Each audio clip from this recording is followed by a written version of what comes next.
gatas guys, sa powder tsaka yung melon. So yan. Kaya natin ang tikim para sa inyo guys. So yun mga ka-right. At ito naman tayo. Gagawa na naman tayo ng bagong video. At ang video natin ngayon ay palamig na melon. So mabilis ang video na to guys, pampalamig lang. So yan, tamang kuha lang muna kami ng buto ng melon. At yan, tamang slice lang kami dyan guys. Slice na natin na parang pa-cubes.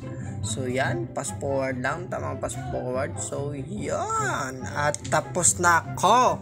Hindi pala ako yan. Ang girlfriend ko pala yan guys, ang nagsaslice. At ako naman yung nag-video. So yan, ganyan lang namin guys para mabilisan lang to. At syempre, lagyan mo ng ice. At ang ginawa ko dyan guys ay nagtimpla lang ako ng gatas. So yan, Bear Brand. So yan, tamang lagay lang. Pampalamig lang guys sa hapon at sa mainit na panahon. So yan, ang gatas guys, tamang timpla lang yan guys. So syempre lagyan na natin ng powder na gatas guys. So yan, ang aming palamig na melon.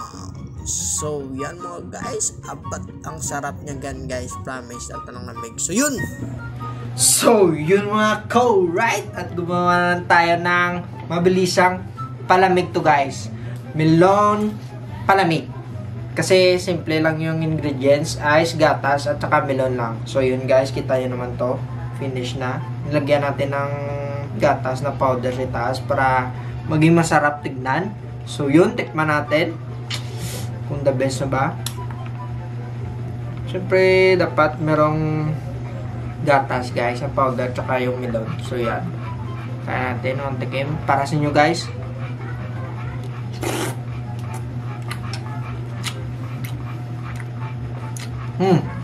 The best.